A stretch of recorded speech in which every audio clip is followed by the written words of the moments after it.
ගාණක් ගෙවලා යන්න බැරි ප්‍රශ්නයක් නෙමෙයි තියෙන්නේ.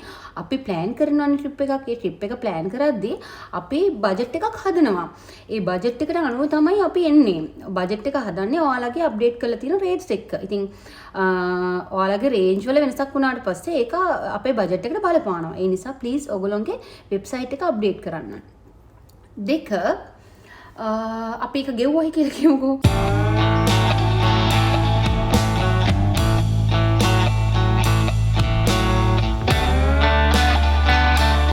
හායි යාළුවනේ. ඉතින් අදත් මං අරන් ඉන්නේ ඔයාලට ලංකාවේ මං ගිය ට්‍රිප් එකක vlog එකක්. රිද්දියකම සෆාරි පාක්. මේකෙදිත් මම වැඩිය කියවන්නේ නෑ vlog එක මැද්දේ. ඔයාලා මොකද අපව එක්කගෙන ගිය ටුවර් ගයිඩ් එක්ස්ප්ලේන් කරනවා ගොඩක් දේවල්. ඉතින් මම vlog එක මැද්දේ දේවල් කියවනවට වඩා හොඳයි ඔයාලා එයා කියන දේවල් වලින්ම අහගෙන vlog එක රස විඳින එක. ඉතින් මම පස්සේ පොඩි රිවිව් එකක් දෙන්නම්, පොඩි ෆීඩ්බැක් එකක් දෙන්නම් සෆාරි පාක් එක ගැන. එතකන් අපි බලාගෙන යමු.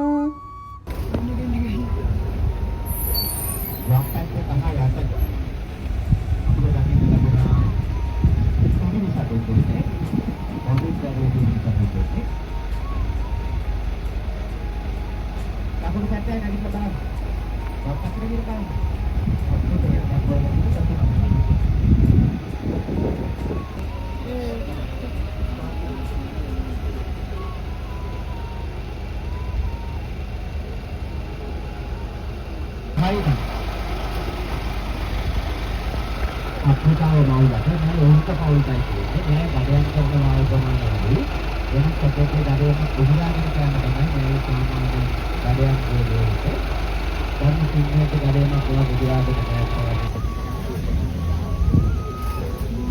කල්වා උදේ සැකේ ගඩයන් සිංහයේ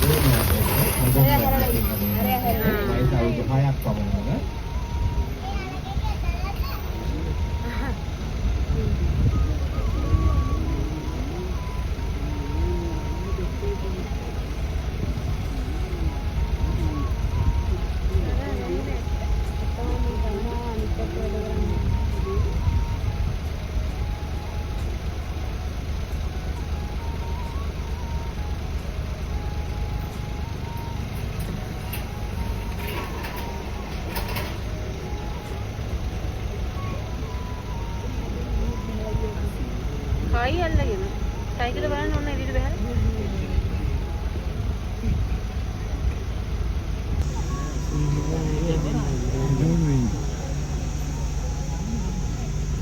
සිංහ කලාපයේ මෙතන වම් පැත්තේ නැගිටලා බලන්න. සත්තු පේන තැන් වලට සත්තු නරඹන්න. හරිද?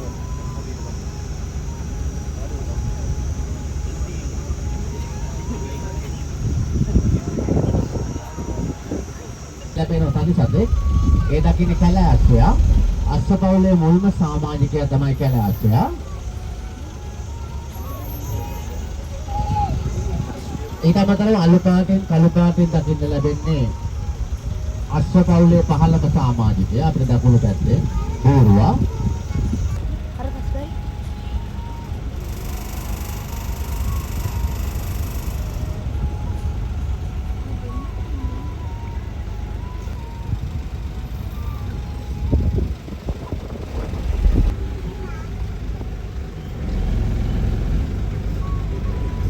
कोई जिंदगी नहीं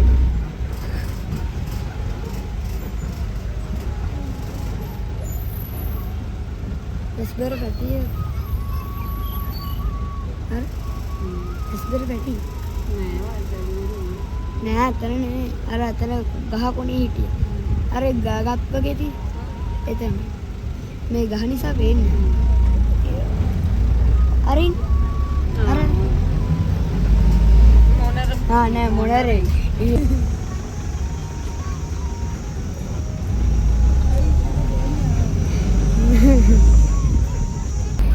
अरे अरे हरक जाती है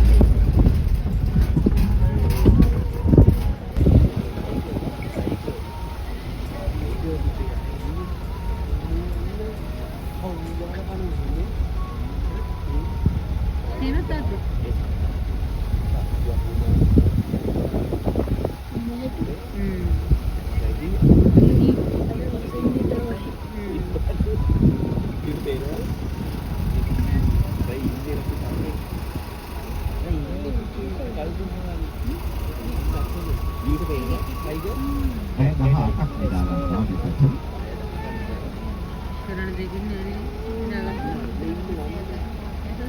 මේ ඇගේ තියෙන කළු පාට ඉරි සතාගේ සතාට වෙනස් වෙනවා. අපේ ඇඟිලි සලකුණු වගේ.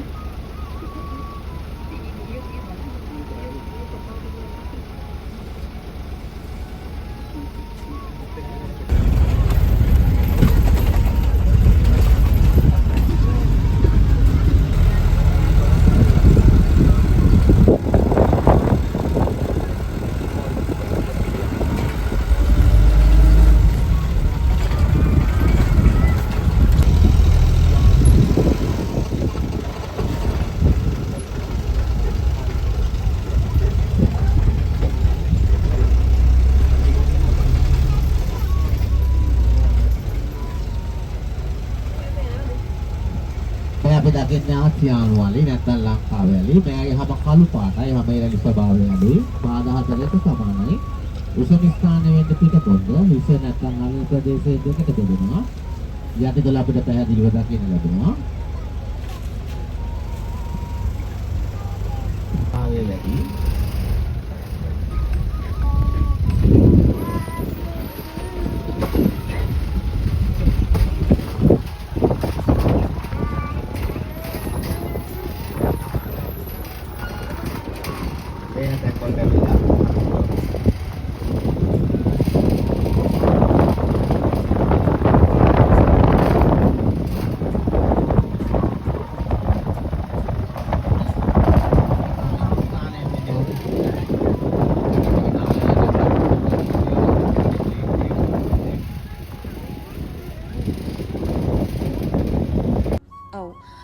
මම ඒ ඔයාලත් එක්ක ෂෙයා කරගත්තේ සෆාරි පාක් එක රිදියගම සෆාරි පාක් එකේ මට හම්බෙච්ච එක්ස්පීරියන්ස් එක තමයි මම ඔයාලත් එක්ක ෂෙයා කරගත්තේ.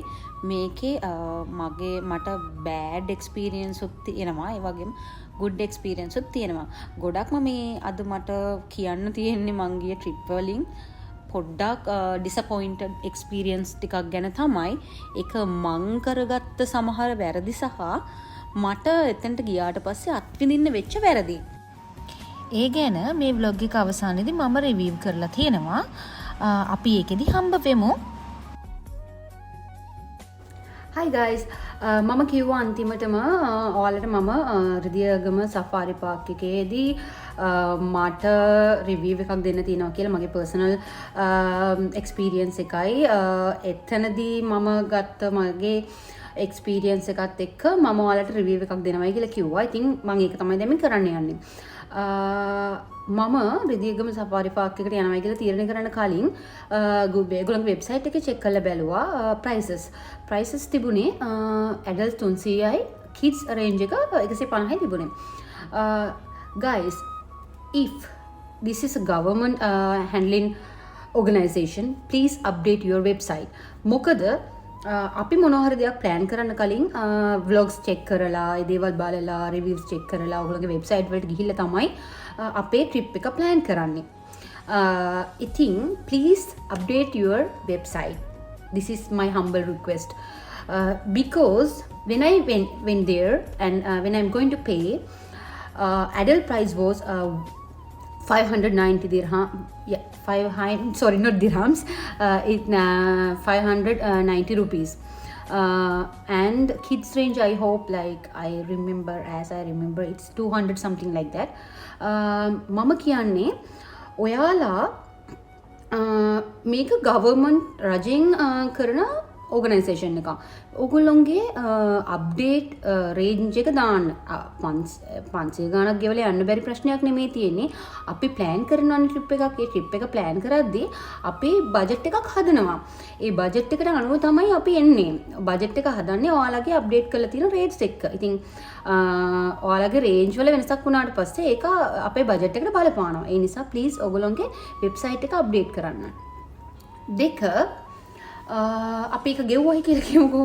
ඊට පස්සේ දැන් අපි බස් එක එනකම් බලාගෙන ඉන්නවා. බස් එක ආවට පස්සේ යාලා කියනවා ඔයගොල්ලෝ මේ එන්ට්‍රන්ස් ෆී එක විතරයි ගෙව්වේ. ඔයගොල්ලන්ට බස් එකේ යනවා නම් එක්කෙනෙක්ට 118කුයි 180 rupees and if you are going by bus, you have to pay 118 per person, or either if you are going by safari jeep, 5,000 rupees you have to pay. I mean, seriously, we just paid 590 dirham per person just to enter and sitting in the bench. Are you serious, guy?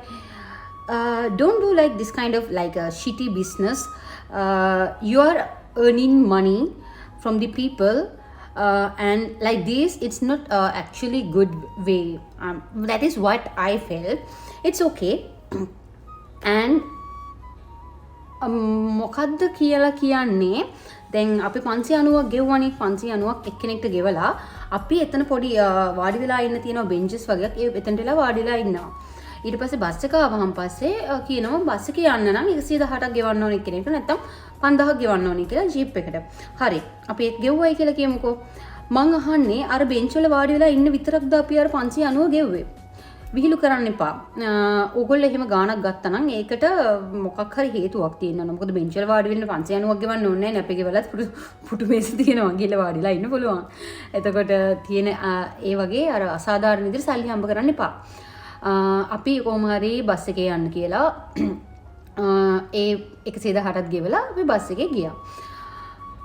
Most disappointing part is the animals are almost like I feel like they are not feeding well for the animals.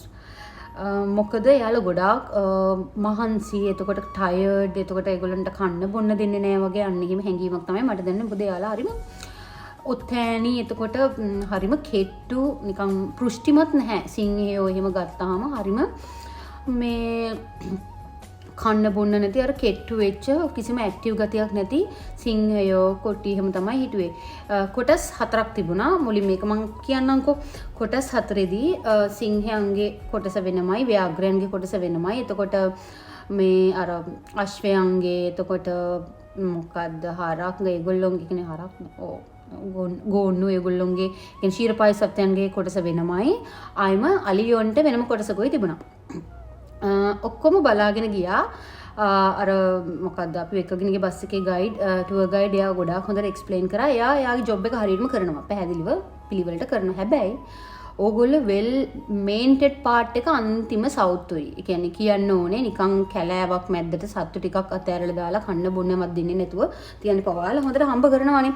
ඒ හම්බ කරන්නේ සත්තුන්ගෙන්නේ. ඒ සත්තුන්ට හරියට සලකන්න, කන්න බොන්න දෙන්න. ඒගොල්ලන්ට ඉන්න වාසස්ථාන වලට නිකන් ඔහෙ ගල් වලින් අටවපු ගුහාවල් හදලා දෙන්න එපා. යාලට ජීවිතනේ ඒ ජීවිත මිනිස්සු විතරක් නෙමෙයි ජීවත් වෙන්න ඕනේ, සත්තුත් ජීවත් වෙන්න ඕනේ. එතකොට ඔයාලා ඒ ගන්න සල්ලි වලට සාධාරණයක් කරන්න. ඔයගොල්ලෝ සල්ලි හම්බ කරනවානේ, ඔයගොල්ලෝගේ පඩිනටි ගෙවන්න ඕනේ. ඒක හරි. එතකොට ඒ පඩිනටි ගෙවන්නෙත් ඔය සත්තු හරියට ජීවත් වුණොත් තමයි. සත්තුන්ට ලෙඩක් දොකක් හැදලා ඉවරලා සත්තුන්ට කන්න බොන්න නැතුව සත්තු මැරලා ගියොත් එහෙම ඔයාලා කොහොමද ඔය සල්ලි ඕක ඔහම අරගෙන කරන්නේ? අන්න ඒක තමයි මට ඔයාලට කියන්න තිබුණේ. මගේ පර්සනල් එක්ස්පීරියන්ස් එක කවදාවත් යාළුවනේ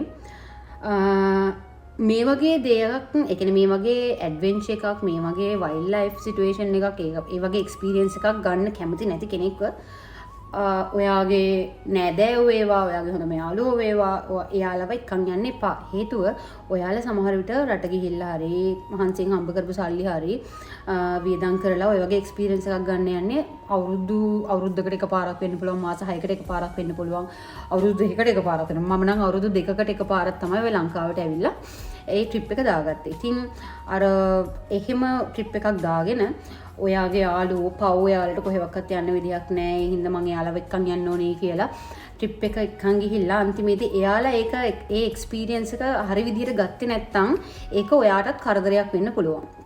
ඒ නිසා කවදාවත් ඒ වගේ ට්‍රිප් වලදී මුලින්ම බලන්න එයාලා ඒ දේවල් වලට කැමතිද කියලා. ඒගොල්ලෝ ඒවට කැමති නැත්නම් ඒක එයාලගේ ප්‍රශ්නයක් නේ. එයාලව එක්කගෙන ගිහිල්ලා ඔයාලගේ ට්‍රිප් එක ඩල් කරගන්න එපා. ඒක තමයි මට කියන්න තියෙන්නේ. කියන්නේ මගේ පර්සනල් එක්ස්පීරියන්ස් එකේ මම අත්විඳපු දෙයක් නිසා තමයි මම එහෙම කිව්වේ. මම මගේ යාළුවන්ව දාගෙන ගියේ. එතනදී එක යාළුවෙක් ඔක්කොම මේ මම දන්නේ අනිත් අයත් එහෙමද කියලා ඒගොල්ලෝ එක්ස්පීරියන්ස් කියන්නේ එයාලගේ හිතේ තියෙන දේවල් එළියට දැම්මේ නැති නිසා මට ඒක තේරුන්නේ නැද්ද දන්නේ නැහැ. එකම කෙනෙක් සෑහෙන්න අර ඒක නෙගටිව් විදිහට කියවන්න ගත්තා. අයියෝ හරි මට තේරෙනවා සත්තු ඉතින් ඒක සත්තු හේ වැටිලා ඉන්නවා නිකන් අර සත්තු නිකන් මලානික වෙලා වගේ ඉන්නවා. ඉතින් ඒක ඇත්තටම ඕගනයිසේෂන් එකේ ප්‍රශ්නයක්. ඒක මම බලාපොරොත්තු වෙන්නේ නැහැ ඒකට ගියාම. හැබැයි මම උට කලින් ගිහිල්ලා තියෙන මීට අවුරුදු 5කට විතර කලින් හරිම වෙල් මේන්ටේන්ඩ් ලස්සනට පිළිවෙලකට හොඳටම කරලා තිබුණා. මම දන්නේ දැන් ඇයි එහෙම වෙලා තියෙන්නේ කියලා. ඕක පොඩ්ඩක් පිළිවෙලට හදන්න. එයාගේ එක්ස්පීරියන්ස් එකත් එයා අර කියව ගියේ. ඇත්තටම ඉතින් එයාටත් එයා බලාපොරොත්තු වෙන්නේ නැති සාමාන්‍යයෙන් වයිල්ඩ් ලයිෆ් කිව්වහම අර තියෙනවනේ පොඩ්ඩක්. අන්න එහෙම දෙයක් වෙන්නේ නැති. එතන එයාටත් ඒ එක්ස්පීරියන්ස් එක නැති වෙච්ච නිසා වෙන්නේ සමහරට එයා මට කොහමරි ට්‍රිප් එකේ පා කරා. ඔන්න දෙක. ඔන්න ඔය දෙක තමයි මට ඔයාලත් ෂෙයා කරන්න ඕනේ. ඉතින්